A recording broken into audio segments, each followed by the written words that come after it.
Don't sleep on quilts.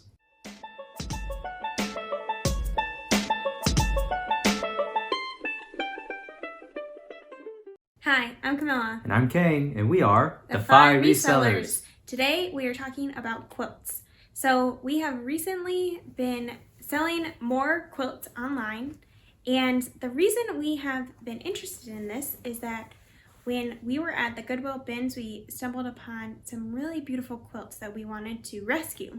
Because we know that quilts, whether they're handmade or made with a machine, they have so much time and love and effort put into them that we know that they have so much value both sentimentally and monetarily as well.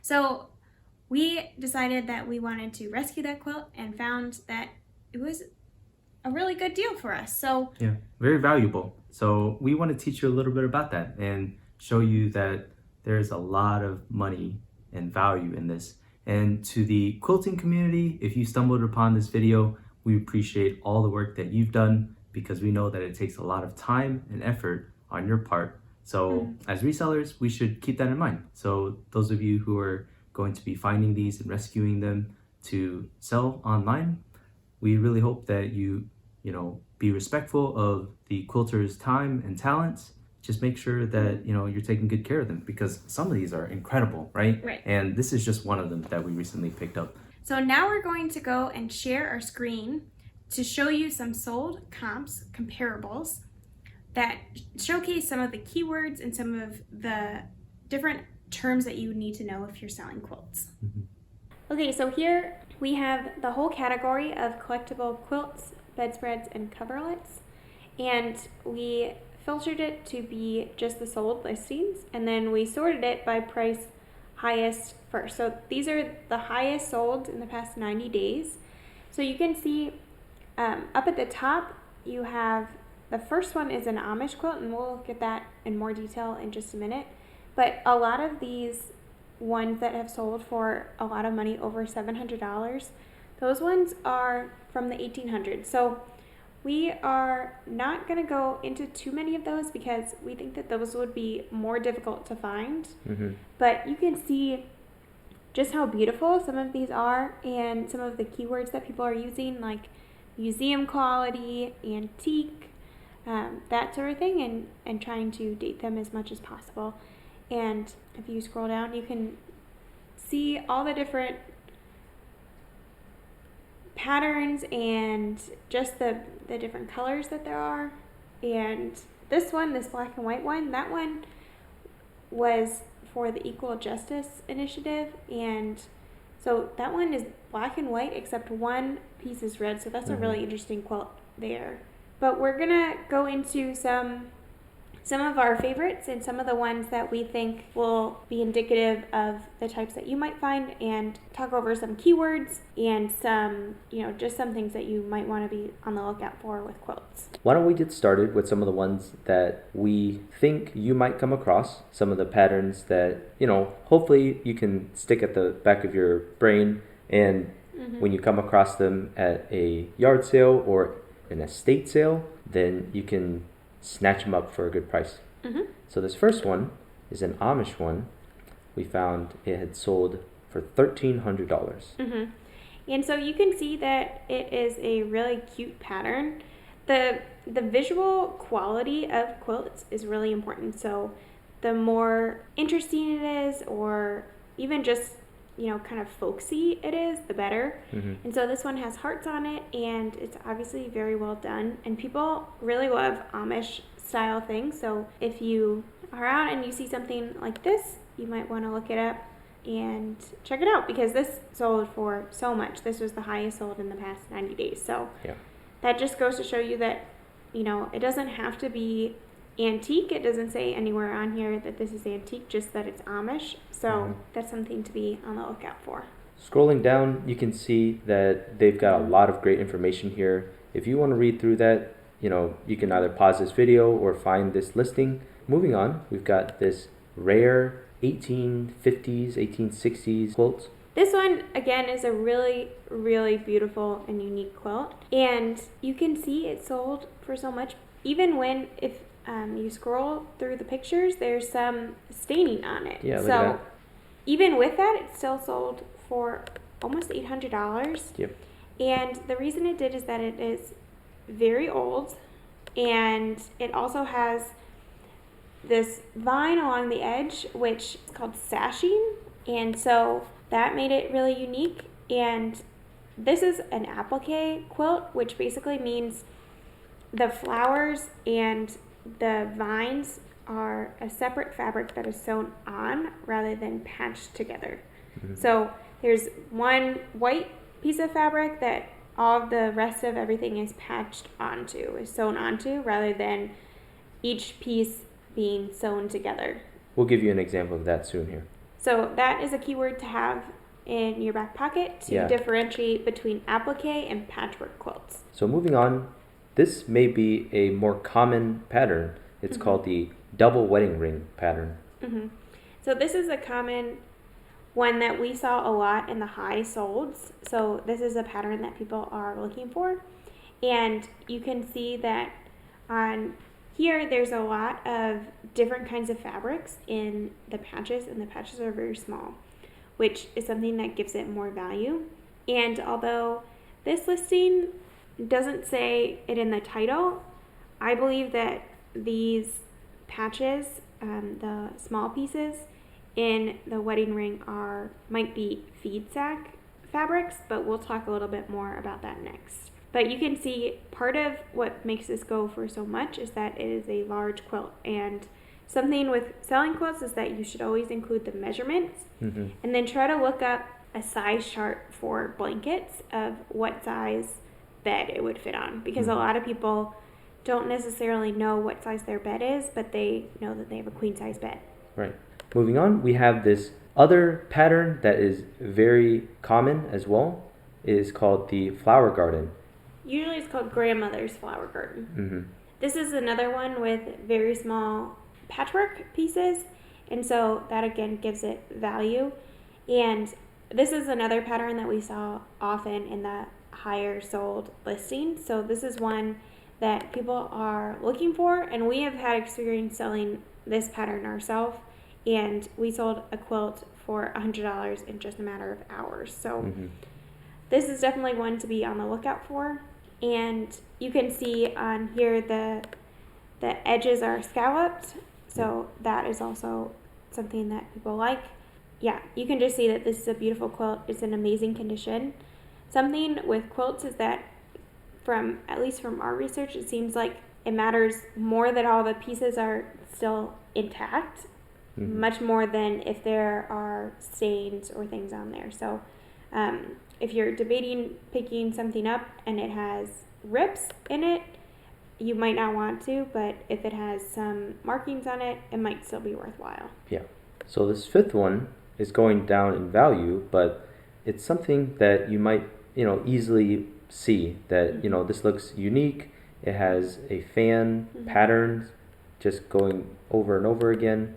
You definitely want to try to look up, because it is not as common as the ones that we just showed you. This is just a really beautiful quilt, and you can see with this large picture of it, it's got this beautiful detail at the corners where it's a double fan.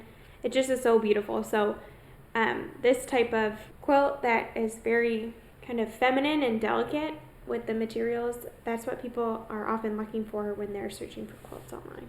Okay, so the next quilt that we have is, the pattern is called Dresden plate. That's what these circles are. That style is a Dresden plate. And these are feed sack fabrics. So that is a keyword that was in a lot of the high solds of the quilts.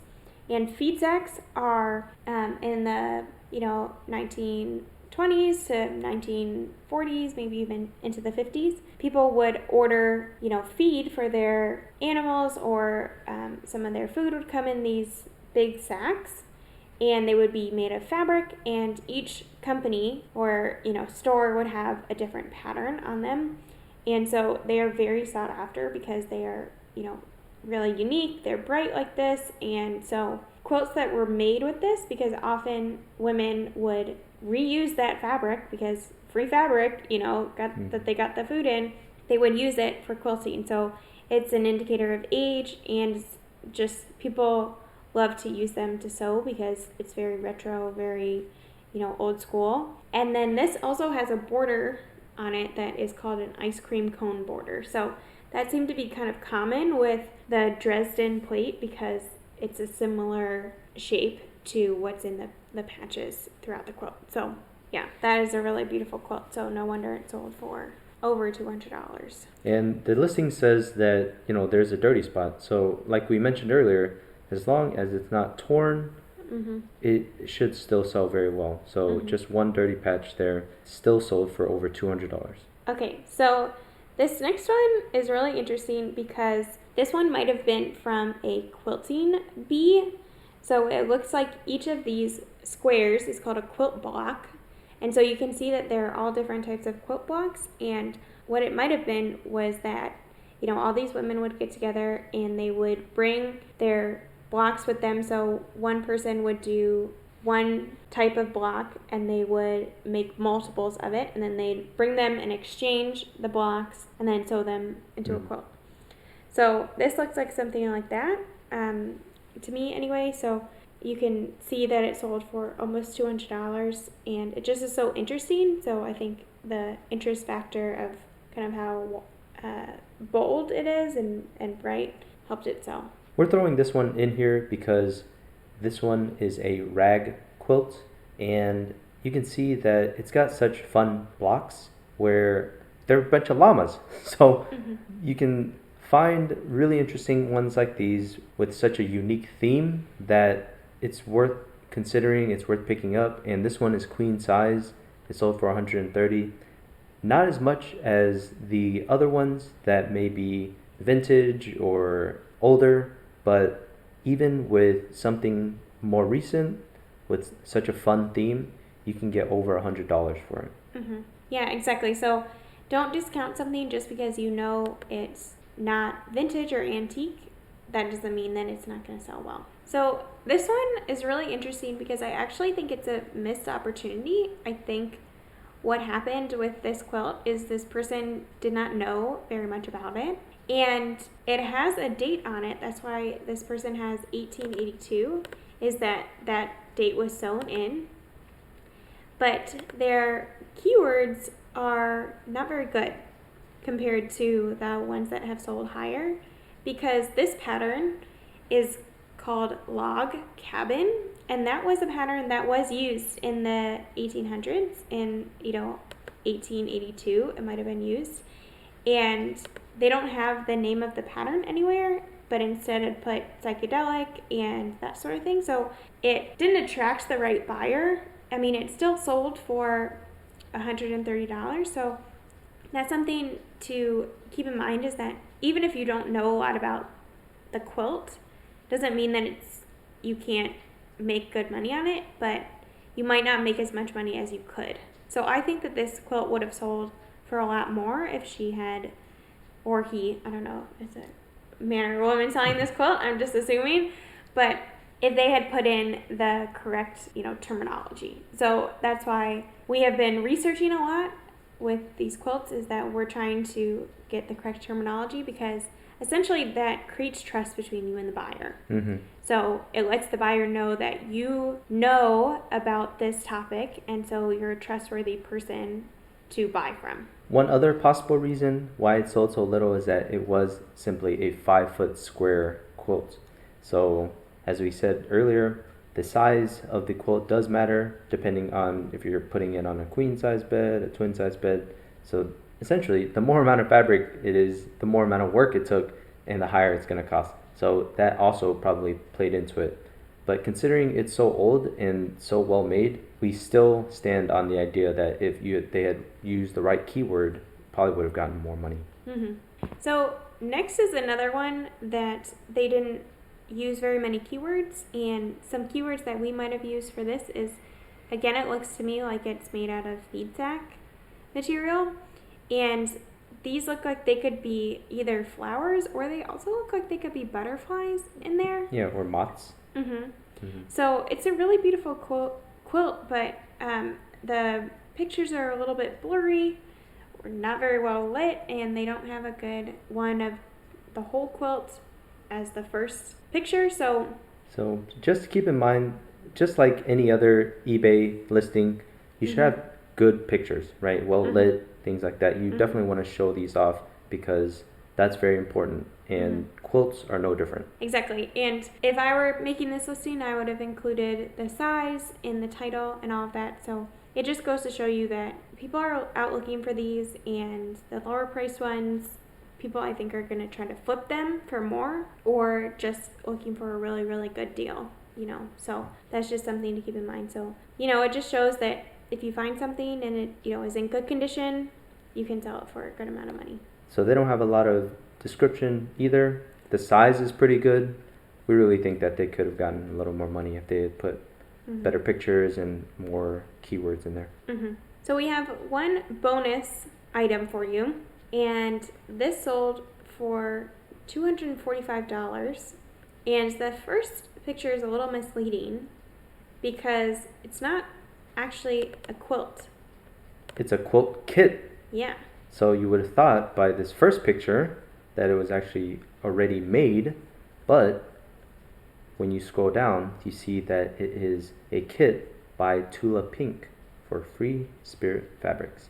And it says very clearly in the description, at least, that you'll receive a primed pattern in beautiful fabric from the homemade collection to sew. So you got to do the work yourself. Yeah. But if you ever come across one of these babies at a garage sale or an estate sale or something like that, definitely look it up, pick it up, because, you know, the folks selling it might not know its true worth, and here you are doing the comp on it. This kit is going for $245. This is the sold listing, so keep that in mind. Yeah, so this is definitely a category that has a lot of profit in it. We found that we're able to find quilts at estate sales mostly, but we've also found them at the bins, and I think you could maybe find them at some thrift stores as well.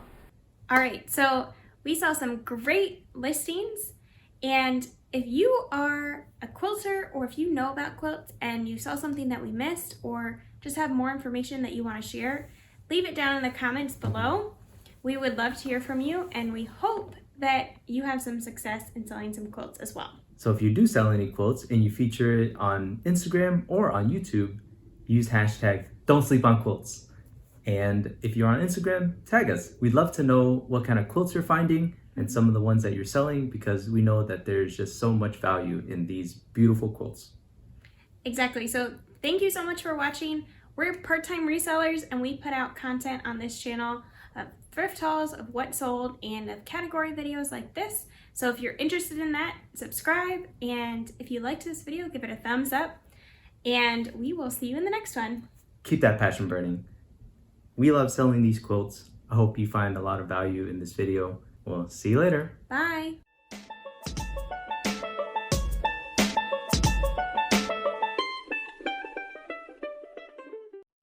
Hashtag Don't Sleep on Quilts.